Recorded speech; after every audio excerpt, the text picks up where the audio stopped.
Assalamualaikum warahmatullahi wabarakatuh. Apa kabar? Jumpa lagi dengan saya, Alma Vita Sofia, dalam mata kuliah Manajemen Operasi dan Produksi.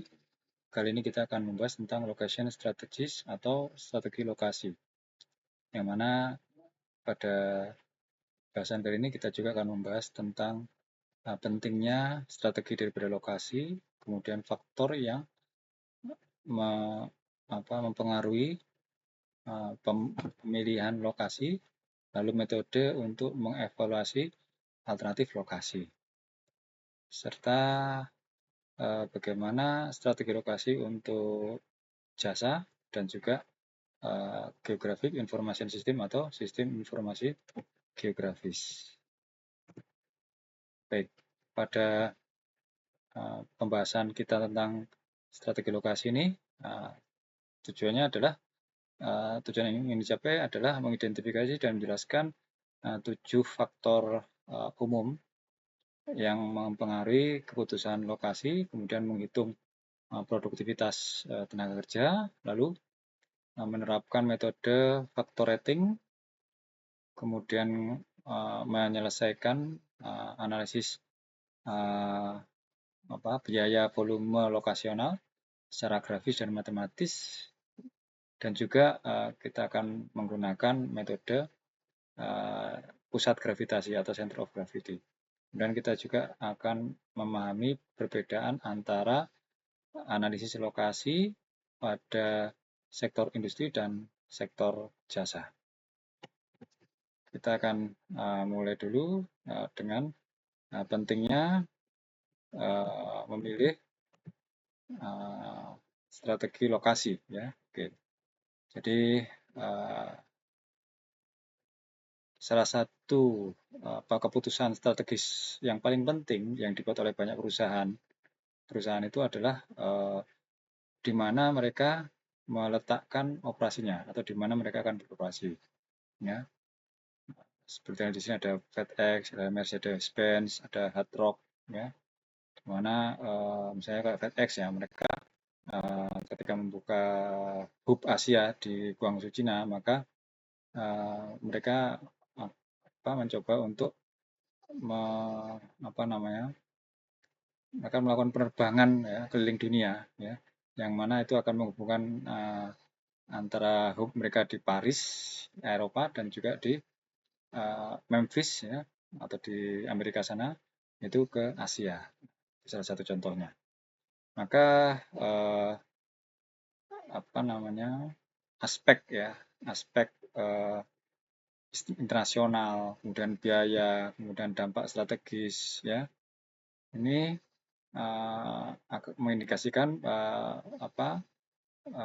seberapa signifikan, ya, keputusan tentang lokasi ini. Maka perusahaan di seluruh dunia itu menggunakan konsep dan teknik yang akan kita bahas itu pada bab ini untuk menentukan, ya, keputusan tentang lokasi. Karena apa? Karena lokasi ini akan mempengaruhi, ya, pertama adalah biaya, baik biaya tetap maupun biaya variabel, ya. Yang mana lokasi juga mempunyai dampak penting, ya, pada keseluruhan risiko dan keuntungan, ya, yang akan diperoleh oleh perusahaan, ya. Di sini ada keterangan. Contohnya adalah kalau misalnya tergantung daripada produk dan jenis produksinya, maka biaya transportasi itu biasanya 25% dari biaya transportasi ini menyumbang 25% dari biaya penjualan produk. Nah, ini sudah seperempat sendiri, ya. Dan ketika semua biaya diperhitungkan, maka lokasi sendiri itu akan punya kontribusi terhadap biaya operasi sebesar sekitar 50%. Ya. Maka keekonomisan daripada transportasi ini merupakan hal yang signifikan bagi perusahaan, ya. Nah, bahkan bukan hanya perusahaan, bahkan juga kota juga, ya. yang mana mereka akhirnya mencoba melihat apa namanya mencoba menggunakan keuntungan daripada transportasi ini, ya. Maka biasanya apa dari masa ke masa itu biasanya orang menggunakan sungai, kemudian apa namanya pelabuhan, dan juga apa jalan rel kereta serta jalan raya yang besar itu. Ini ini biasanya merupakan bagian daripada penentuan lokasi, ya. Bahkan airport juga, ya, itu juga termasuk faktor penentunya juga, ya. Karena biasanya kalau kayak apa airport ini akan memberikan transportasi yang murah dan cepat, ya, seperti itu, ya. Kemudian tapi perusahaan tuh menentukan lokasi, memutuskan untuk lokasi ini jarang, ya, jarang. Karena dan biasanya kalaupun misalnya terjadi itu karena biasanya ada kebutuhan, ya, pada suatu kebutuhan daripada suatu tempat itu bertambah, ya, kebutuhan daripada kapasitas plan yang ada itu bertambah. Atau juga bisa karena perubahan produktivitas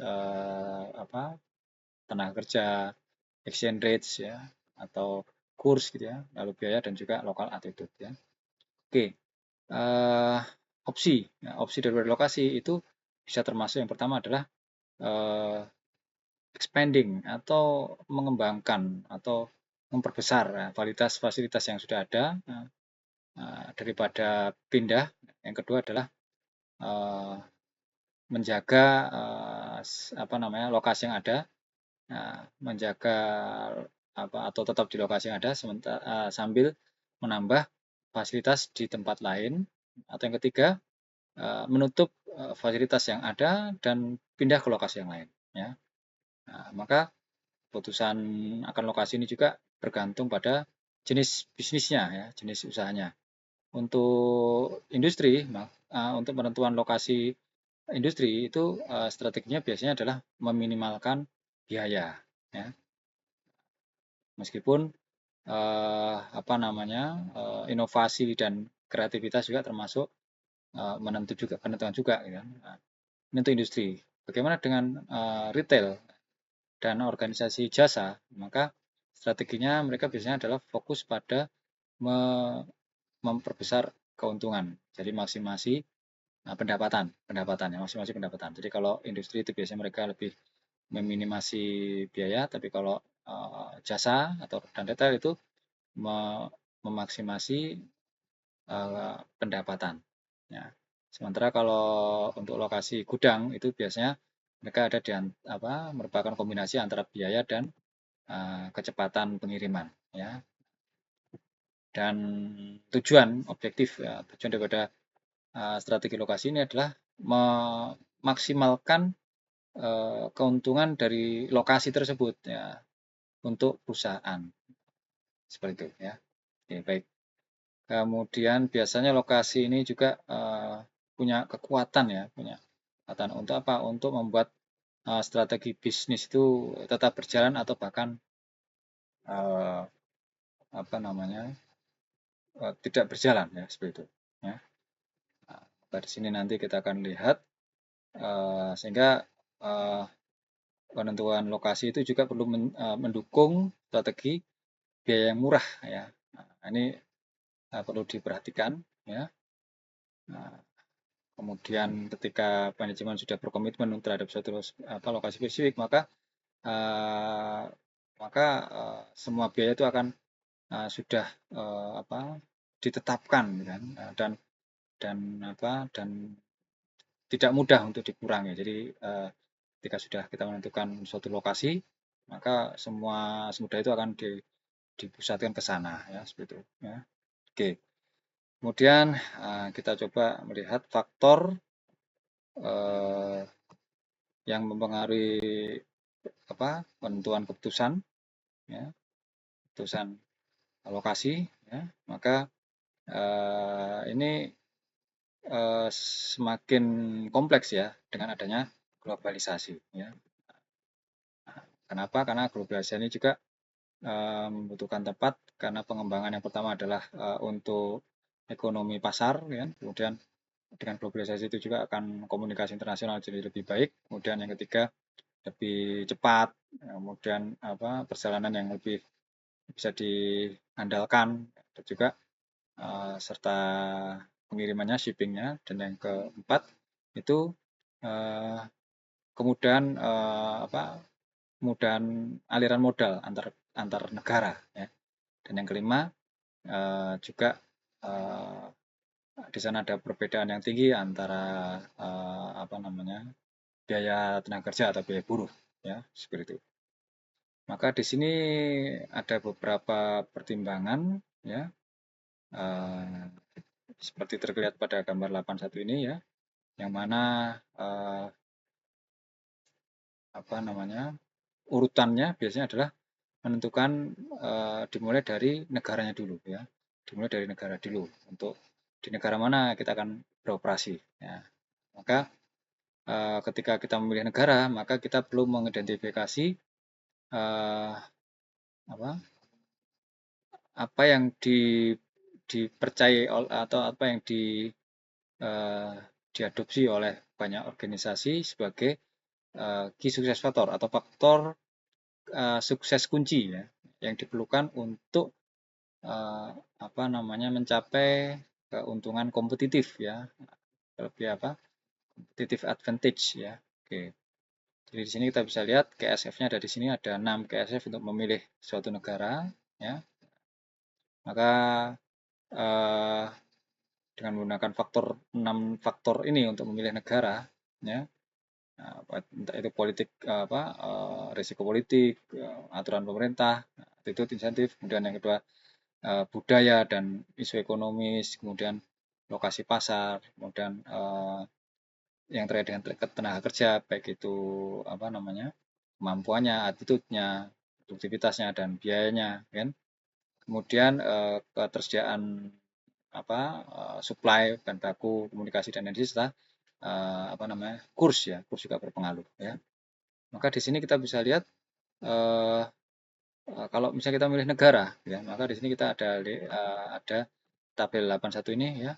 Nah, ini competitiveness ya. Competitiveness. Jadi negara mana yang paling banyak orang memilih ya. Nah, maka di sini kita bisa lihat bahwa Swiss itu ada di nomor pertama ya, di ranking pertama. Kenapa? Karena bunga yang tinggi ya, bunga yang tinggi untuk tabungan dan investasi, kemudian keterbukaan mereka untuk berdagang, lalu kualitas pendidikannya, serta pemerintahnya yang efisien ya, ya. Nah, setelah kita memilih negara, maka berikutnya adalah kita fokus pada region ya, atau bagian daripada bagian dari negara itu ya, entah itu provinsi atau langsung kota kan, dan komunitasnya. Maka di sini ada 8 KSF atau Key Success Factor ya, yang dipakai untuk menentukan region atau wilayah atau daerah atau komunitas. Dan yang langkah terakhir adalah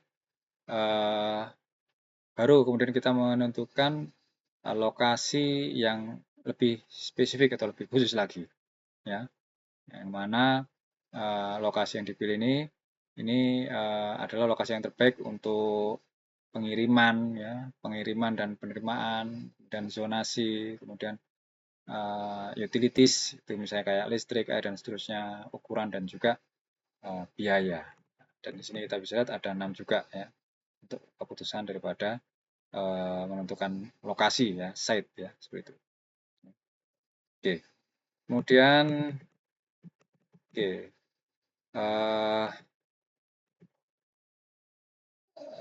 di sini selain globalisasi, maka seperti yang kita baca tadi bahwa ada 7 ya, yaitu 7 faktor utama. Ya, ada produktivitas tenaga kerja atau buruhnya, kemudian kursnya, kemudian ada budaya, kemudian sikap ya sikapnya sikap tenaga kerja terhadap industri, kemudian kedekatan kepada pasar, supplier dan kompetitor. Baik, untuk faktor pertama adalah produktivitas buruh ya, produktivitas buruh. Maka pada saat menentukan ini, maka mungkin kita akan tergoda untuk memilih daerah yang upahnya rendah, gitu. Tapi sebenarnya upah rendah sini juga sebenarnya bukan satu-satunya pertimbangan ya, seperti itu ya, bukan satu-satunya pertimbangan. Maka manajemen juga perlu mempertimbangkan produktivitas ya. Nah, maka di sini seperti yang sudah pernah kita bahas di awal kuliah, maka manajemen ini akan menentukan lokasi itu juga berdasarkan kombinasi daripada produksi dan upahnya ya. Nah, saya kalau misalnya Otis ini adalah perusahaan elevator ya, elevator lift ya. Itu kalau dia misalnya membayar $70 per hari untuk 60 unit yang bisa dihasilkan setiap harinya di Carolina Selatan, nah, maka ini jauh lebih murah kan ongkos buruhnya ini dibandingkan dengan apa? Dengan di Meksiko ya, di Meksiko. Ya, ketika dia harus membayar $25 per hari dengan produksi 20 unit per hari. Kenapa demikian? Karena di sini ada rumus upah buruh per hari dibagi dengan produksi per hari, maka kita akan mendapatkan upah per unitnya. Nah, di sini untuk kasus plan yang ada di Carolina Selatan, maka $70 dibagi 60, maka kita akan mendapatkan upah buruh sebesar $1,17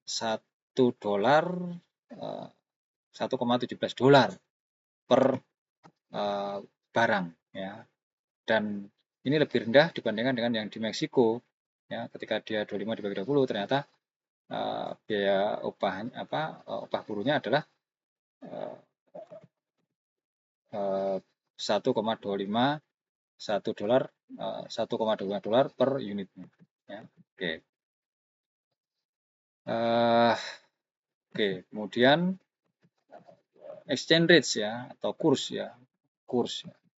ini juga ada risiko juga ya, dimana kalau kursnya ini tidak menguntungkan ya, itu malah bisa menegasi atau memperburuk simpanan ya. Bahkan kadang-kadang perusahaan itu mengambil keuntungan dari apa? Dari kurs yang menguntungkan ya. Dengan cara apa? Dengan cara merelokasi atau mengekspor ke negara lain ya, seperti itu. Meskipun demikian, maka kita tahu bahwa nilai kurs mata uang itu juga naik turun. Maka di sini ada istilah operational hedging, yaitu suatu situasi di mana perusahaan itu mempunyai kapasitas yang berlebih di banyak negara. Kemudian dia shift production level, jadi menggeser tingkatan produksi dari satu lokasi ke lokasi yang lain ya, ketika saat terjadi perubahan kurs ya, yang mungkin tidak menguntungkan ya. Oke. Faktor yang ketiga adalah cost atau biaya, di mana di sini untuk lokasi ya, untuk menentukan lokasi maka ada dua jenis biaya, yaitu ada tangible cost dan intangible cost, di mana tangible cost ini adalah biaya yang bisa diidentifikasi dan diukur secara persis ya. Misalnya adalah utilities, misalnya air dan listrik, tenaga kerja, material ya, pajak, depresiasi, dan biaya-biaya yang lain ya, termasuk juga biaya transportasi bahan baku, transportasi barang jadi, dan juga konstruksi site ya. Ini juga merupakan keseluruhan biaya pada lokasi. Sementara untuk intangible cost atau biaya yang tak nampak itu agak tidak mudah untuk dihitung ya. Sehingga ini termasuk kualitas pendidikan, dan fasilitas transportasi publik, kemudian sikap masyarakat terhadap industri dan perusahaan, dan juga kualitas serta sikap dari pekerjanya ya, seperti pekerjanya atau buruh yang ada di situ ya. Masuk juga kualitas kehidupan di sana, nah, seperti itu ya. Oke. Kemudian faktor yang keempat itu adalah political risk ya, atau resiko politik, nilai-nilai dari masyarakat dan budaya ya. Kalau risiko karena politik itu terkait dengan sikap pemerintah ya, baik itu lokal, regional maupun nasional ya, terhadap properti ya, atau hak milik perusahaan dan intelektual, dan zoning, dan polusi, dan juga stabilitas ketenagakerjaannya ya. Ini menjadi hal yang dipertimbangkan ya. Kemudian value ya, ini nilai-nilai yang dianut oleh pekerja di sana ya. Jadi itu berbeda dari negara ke negara, bahkan antara satu kota dengan kota lain itu berbeda ya. Di mana di sini dilihatnya adalah dari sisi faktor turnover atau sering keluar masuknya karyawan, kemudian union atau serikat pekerjanya, serta absenteeism atau absennya ya, kehadiran kerjanya ya, seperti itu ya. Oke. Kemudian satu lagi adalah culture ya, culture. Maka variasi budaya itu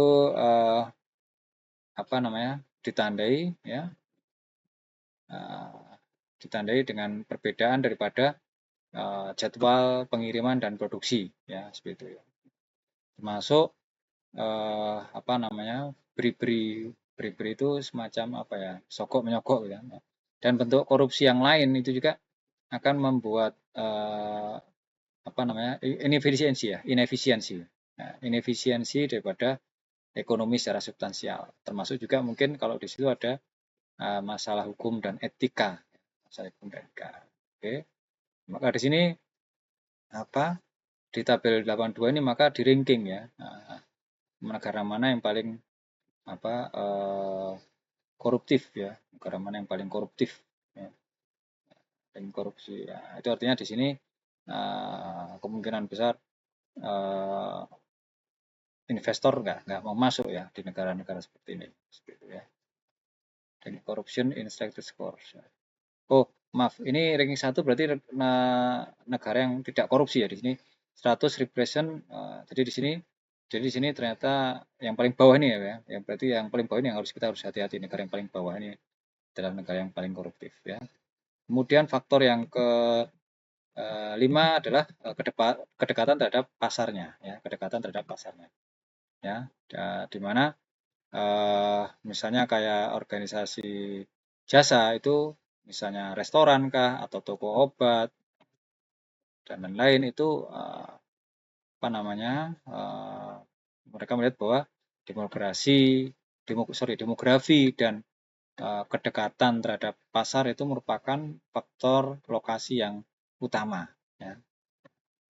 Demikian juga manufaktur ya, perusahaan manufaktur juga melihat bahwa perlu untuk dekat dengan customer ya. Ketika menyampaikan atau mengirimkan barang jadi ya, yang mahal atau susah. Difficult itu di sini susah, dimaksud di susah itu adalah misalnya mungkin barangnya adalah barang itu ada padat atau berat atau barangnya itu rapuh ya, seperti itu ya.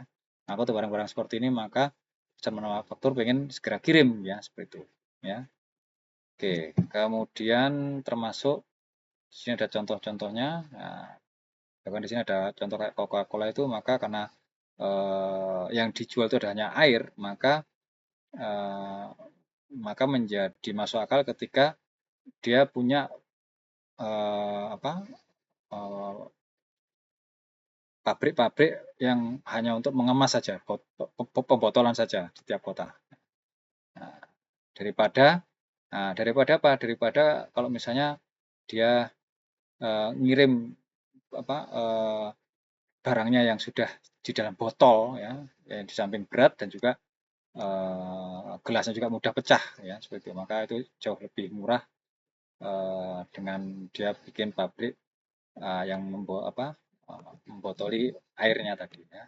Kemudian faktor keenam adalah kedekatan kedekatan ke supplier ya, kedekatan supplier ya. Nah, di mana perusahaan itu biasanya memilih eh, apa namanya dekat dengan bahan baku ya dan supplier itu karena ada tiga hal ya. Yang pertama adalah traceability atau mudah hilang dan kedua adalah biaya transportasi, yang ketiga adalah bulk atau padat ya, padat. Misalnya kayak toko roti atau frozen seafood dan pabrik susu dan seterusnya itu karena bahan bakunya adalah dia perishable atau dia mungkin mudah busuk, artinya harus segera dikonsumsi ya, maka mereka biasanya memilih lokasi yang dekat dengan supplier ya. Oke. Kemudian jadi begitu mereka dapat bahannya langsung mereka simpan ya, seperti itu ya, langsung disimpan. Sementara kalau perusahaan yang tergantung pada inputnya adalah bahan bakunya yang berat atau bulky, bulky itu berarti padat gitu ya, istilahnya memenuhi tempat gitu ya, seperti itu ya. Seperti misalnya pabrik baja yang menggunakan biji biji besi dan biji batu bara misalnya, maka mereka menghadapi masalah pada biaya transport ya, biaya transportasinya. Kemudian uh, barang di mana di sana ada pengurangan ya, pengurangan volume ya selama produksi. Misalnya dari pohon itu kemudian ditebang-tebang kemudian menjadi kayu ya, itu kan termasuk pengurangan. Maka mereka juga memilih fasilitas ya, memilih tempat yang dekat dengan bahan baku. Kemudian yang terakhir, faktor yang ketujuh adalah kedekatan terhadap kompetitor atau di mana menggunakan istilah clustering ya. Ya, jadi kadang-kadang ini cukup mengherankan ya. Kenapa suatu perusahaan baik itu manufaktur maupun jasa itu kadang-kadang memilih lokasi yang berdekatan dengan kompetitor ya. Yang mana ini dinamakan clustering ya. Dan ini terjadi ketika apa? Ketika sumber daya utama itu ada di daerah itu. Jadi sama-sama berebut sumber daya. Misalnya apa? Misalnya sumber daya alam atau sumber daya informasi atau mungkin sumber daya modal atau juga bisa di sumber daya sumber daya tenaga kerja atau buruh. Nah, gitu. Jadi buruhnya di situ misalnya banyak sekali gitu, atau sumber daya alamnya banyak sekali ya. Seperti itu. Misalnya kalau di Gresik itu kan, maka sumber daya alamnya banyak sehingga ada di sana ada pabrik semen, ada pabrik petrokimia dan seterusnya ya. Maka di sini kita bisa lihat uh, beberapa contoh industri yang yang mereka melakukan clustering dan kenapa. Contohnya seperti ini, misalnya contohnya adalah pembuatan wine ya. Maka di sini ada lokasi yang di Napa Valley dan Bordeaux Region. Jadi di daerah ini itu berkumpul perusahaan-perusahaan yang membuat membuat wine ya, atau membuat ya wine ya. Kenapa? Karena ya memang di sana tempatnya gitu kan, tempat sumber daya alamnya sangat berlimpah dan juga iklimnya juga memenuhi syarat ya seperti itu ya. Oke. Nah, maka di sini apa namanya dari beberapa negara itu, maka Italia itu termasuk yang paling paling banyak melakukan clustering ya, paling banyak melakukan clustering ya. Nah, maka di situ karena dia punya banyak uh, banyak produk yang kelas dunia ya, yang produk yang terkenal ya di dunia, misalnya kayak apa keramiknya ya, Modena, kemudian Vicenza dan lain-lain ya, termasuk mesin atau mesinnya, habis itu Arcisio dan seterusnya. Ya. Tapi kalau cluster itu terkait dengan slaughtering itu kan penjagalan hewan gitu ya, maka beda lagi, maka Denmark itu yang memimpin ya. Oke, sekarang kita masuk ke pembahasan tentang metode untuk mengevaluasi alternatif lokasi. Maka di sini ada empat metode yang akan kita bahas dengan example, dengan contoh. Maka ada metode factor rating, ada analisis cost biaya volume lokasi biaya volume, lalu metode pusat gravitasi atau center of gravity, lalu model transportasi. Oke. Baik, kita akan bahas dulu tentang metode factor rating ya. Maka karena banyak faktor baik itu kualitatif dan kuantitatif yang perlu dipertimbangkan untuk memilih lokasi, maka beberapa faktor itu ada yang lebih penting daripada yang lain. Sehingga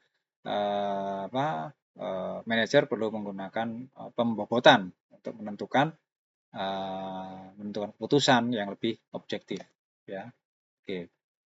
Dimana dengan metode ini populer ya, terkenal ya, karena banyak faktor ya, banyak sekali faktor, mulai dari edukasi, kemudian rekreasi, kemudian keterampilan buruh, dan itu bisa masuk di sana ya. Oke. Kemudian bagaimana metode factor rating ini dilakukan? Ya, ada 6 langkah. Pertama adalah mendaftar atau mendaftarkan ya. Kita punya daftar daripada faktor-faktor yang relevan ya, suatu listnya yang dinamakan key success factor. Kemudian kita memberikan bobot untuk masing-masing faktor yang menandakan pentingnya faktor tadi ya dibandingkan faktor yang lain. Kemudian kita buat skala untuk setiap faktor, kemudian membuat skor untuk masing-masing lokasi untuk tiap faktor, kemudian mengalihkan skor tadi dengan bobot tadi ya untuk setiap faktor, kemudian dicari total skornya. Maka rekomendasi dibuat dari skor yang maksimum ya. Oke, kita lihat contohnya seperti ini. Jadi suatu Five Flags itu adalah perusahaan yang semacam Disney gitu ya. Nah, maka apakah dia akan melakukan ekspansi ya? Nah, dia akan melakukan ekspansi di Eropa, nah, maka dia memilih di Prancis atau di Denmark. Ya. Maka di sini kita bisa lihat dari tabel 84, ya, ketika dia memutuskan ada 1, 2, 3, 4, 5 faktor yang penting ya, bagi mereka, dan masing-masing faktor juga punya bobot ya. Di sini yang bobot paling tinggi adalah pajak. Jadi sebisa mungkin kecil pajaknya gitu kan, bisa mungkin pajak yang paling kecil gitu, seperti itu. Maka bobot ini kalau dijumlahkan berarti dia adalah jumlahnya adalah 1 atau 100%. Nah, maka di sini adalah skor untuk masing-masing negara. Kemudian di sini kita bisa lihat bahwa bobot dikalikan dengan skor untuk Prancis ya, Prancis sekian, kemudian bobot dikalikan dengan skor untuk Denmark sekian. Nah, kemudian untuk masing-masing juga demikian, bobot dikalikan dengan skornya, sehingga di sini kita akan mendapatkan akumulasi Prancis 70,35 dan Denmark adalah 68. Sehingga dari sini perusahaan akan memilih Prancis ya, akan mendirikan atau mengekspansinya akan dilakukan di Prancis ya, seperti itu. Kemudian ya, jadi untuk keputusan itu yang sensitif terhadap perubahan itu, maka kita bisa mengubah bobotnya seperti itu ya. Secara sebagai alternatifnya, maka manajemen bisa mengabaikan ya, mengabaikan faktor intangible ya, faktor yang tidak nampak. Jadi faktor yang nggak bisa diukur, maka ya nggak usah dipakai juga nggak apa-apa, atau dikasih bobot yang lebih kecil ya, sehingga dia akan lebih memberikan bobot yang lebih besar pada aspek yang bisa diukur ya, seperti itu. Oke. Kemudian metode yang kedua adalah analisis biaya volume lokasional gitu kan ya. Metode ini akan membuat perbandingan ekonomis ya dari alternatif lokasi dengan cara apa? Dengan cara mengidentifikasi biaya tetap dan biaya berubah atau variabel ya. Kemudian membuat grafik untuk masing-masing lokasi, baru kemudian kita akan menentukan mana yang paling rendah biayanya ya, seperti itu. Dan metode ini bisa dilakukan secara matematis maupun secara grafis. 3 langkah saja ya. Yang pertama adalah tentukan biaya tetap dan biaya variabelnya untuk tiap lokasi, kemudian kita plotkan biaya untuk masing-masing lokasi, yang mana untuk sumbu vertikal atau sumbu Y-nya, sumbu tegaknya itu adalah biaya, dan sumbu datarnya atau sumbu X-nya itu adalah volumenya, ya, volume tahunan. Maka kemudian kita akan memilih lokasi yang mempunyai total biaya yang paling rendah. Ya. Oke, kita lihat contohnya adalah di sini seorang pengusaha, pemilik manufaktur ya, itu akan melakukan ekspansi, dan dia mempertimbangkan 3 tempat: Athena, Brussels, dan Lisbon ya. Yang mana ini kalau misalnya lokasi mana yang paling ekonomis, kalau misalnya saya berencana memproduksi 2000 unit per tahunnya, maka di sini kita bisa lihat untuk masing-masing lokasi ya. Athena itu biaya tetapnya adalah $30.000, Brussels $60.000, dan Lisbon $110.000.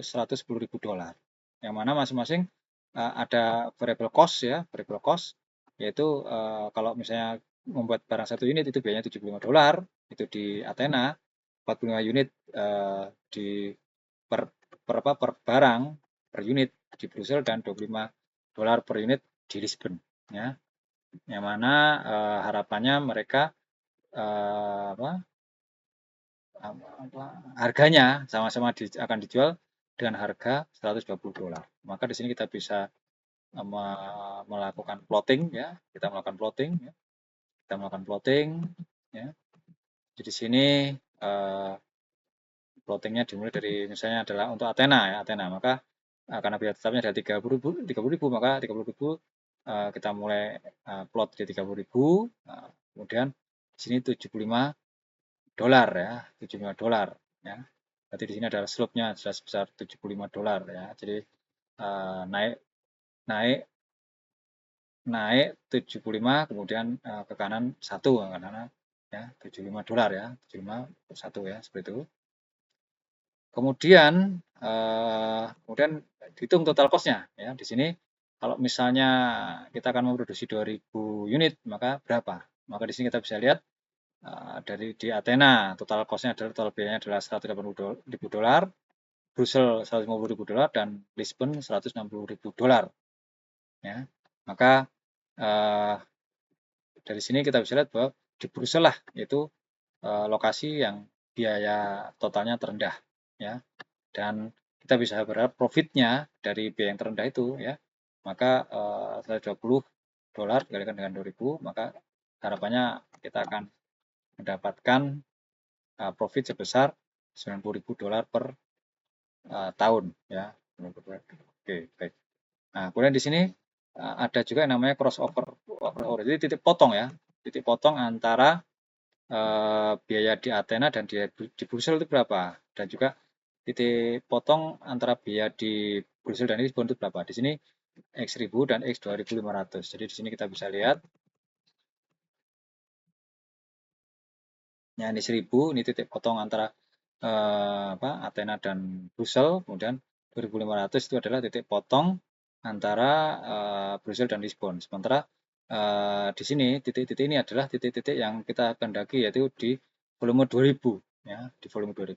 Nah, maka di sini kita bisa lihat untuk bagian di sini, maka Athens lowest cost. Jadi di sini kita lihat saja garis yang paling bawah yang mana. Nah, di sini ternyata Athens. Di sini di antara 3 garis ini ternyata yang paling rendah adalah yang memang Brussels. Nah, kemudian yang setelah itu, setelah lewat dari 2500 ya, setelah lewat daripada, kalau misalnya kita akan memproduksi 3000, maka kita harusnya memilih lokasinya di Lisbon, karena di Lisbon ini yang paling garisnya yang paling rendah dibandingkan yang lain ya. Oke, seperti itu. Kemudian metode yang ketiga adalah metode center of gravity atau pusat gravitasi, di mana ini adalah teknik matematika untuk mencari lokasi pusat distribusi yang akan meminimalkan biaya distribusi ya. Maka metode ini akan mempertimbangkan lokasi pasar, kemudian volume daripada barang yang dikirim ke pasar tersebut, serta biayanya, biaya pengirimannya ya. Untuk mencari mana lokasi yang paling bagus yang bisa dijadikan pusat distribusi ya. Maka di sini langkah pertamanya adalah menentukan lokasi dari sistem koordinat ya, di mana penggunaan origin ya, koordinat sistem, dan skalanya itu bisa disesuaikan ya,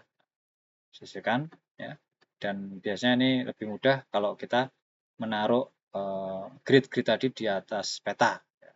Kemudian setelah itu kita hitung pusat gravitasi untuk X berapa, kemudian untuk Y berapa. Di sini adalah sigma menunjukkan jumlah, jadi jumlah dari perkalian XI, yaitu koordinat koordinat X untuk lokasi I, kemudian dikalikan dengan jumlah barangnya ya. Oke. Kemudian ya, jadi di sini dalam perhitungan ini maka tidak hanya jarak saja yang menjadi kriteria utama, tapi juga biaya juga, di mana biaya ini juga secara proporsional ya, itu akan mengikuti daripada jarak dan volume. Nah, lokasi ideal itu adalah di mana lokasinya itu akan meminimalkan bobot antara sumber dan tujuan ya, di mana jaraknya itu dibobot dengan jumlah barang yang dikirim ya. Oke, untuk lebih jelasnya kita lihat contoh seperti ini. Jadi misalnya suatu department store ini punya 4 lokasi, yaitu Chicago, Pittsburgh, New York, dan Atlanta ya. Dan karena yang di Pittsburgh itu mungkin katanya sudah habis gitu ya, maka dia mau mencari lokasi gudang baru ya, maka dia menggunakan center of gravity metode, yang mana dia punya data seperti ini. Jadi di masing-masing lokasi itu berapa barang yang dikirim per bulannya ya, seperti itu. Kemudian setelah itu dia mencari lokasinya, di mana lokasinya ya. Lokasinya di peta itu seperti apa? Maka di sini kita bisa lihat lokasi di petanya adalah seperti ini ya. Oke, seperti ini. Maka ini adalah Chicago, ini adalah New York, ini adalah Pittsburgh, dan ini adalah Atlanta ya, Atlanta ya, seperti itu ya. Maka bagaimana kita bisa menentukan center of gravity-nya ini kan? Ya, bagaimana center of gravity-nya kok bisa ketemu, kok bisa di sini lokasinya? Oke, maka kita bisa lihat di sini mana perhitungannya. Oke, kalau ini adalah secara grafis ya, kalau ini adalah secara matematis ya. Maka di sini kita lihat 30 ini adalah titiknya ya, 30. Jadi kita untuk koordinat X-nya ya. Jadi koordinat X daripada center gravity ini adalah 66,7 ini kan Nah, maka gimana caranya? Maka di sini masing-masing koordinat X-nya itu dikalikan dengan jumlah barang yang dikirim ke sana ya. Jadi ini adalah 30 kali 2000 ya.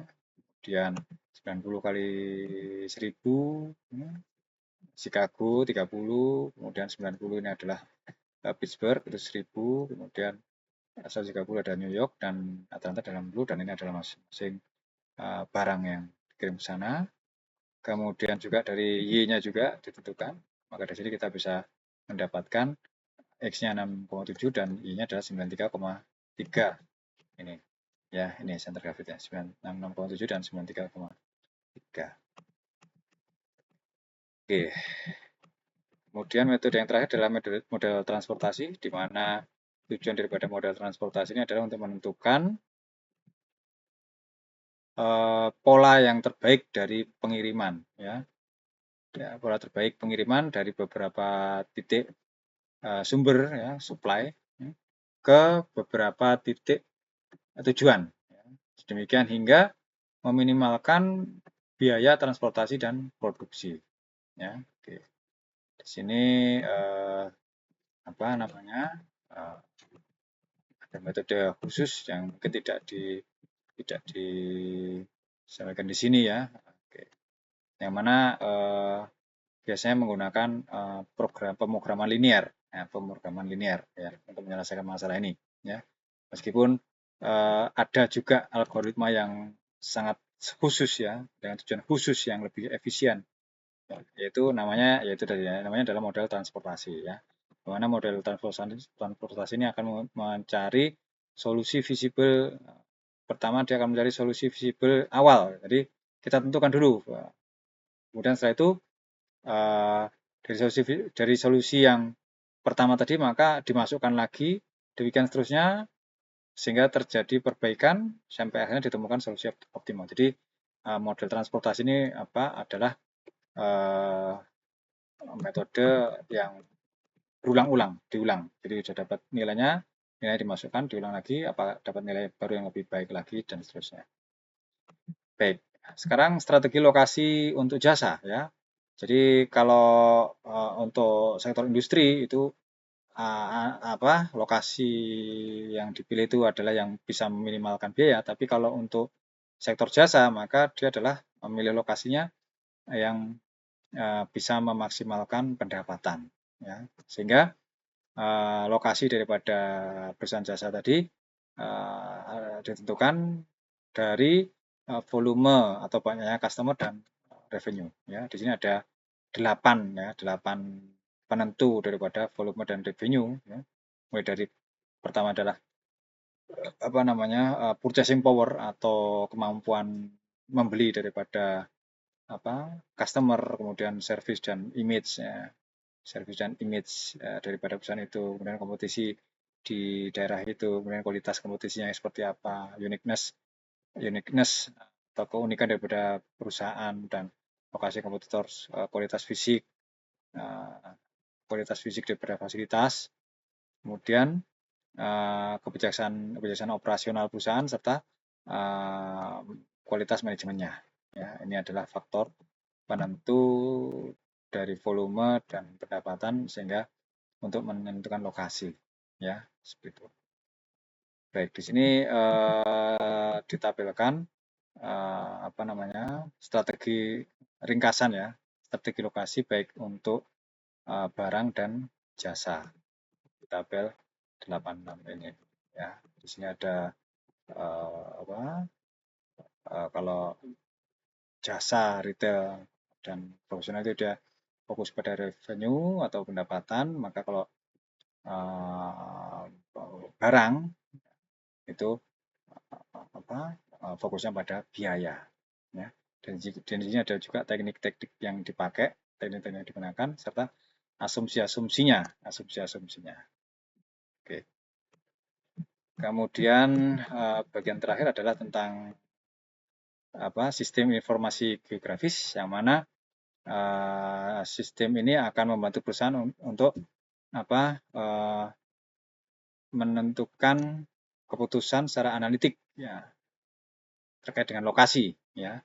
Nah, kenapa demikian? Karena GIS ini menyimpan, kemudian mengakses, menampilkan serta menghubungkan informasi demografik itu dari suatu lokasi geografis, ya, seperti itu, ya.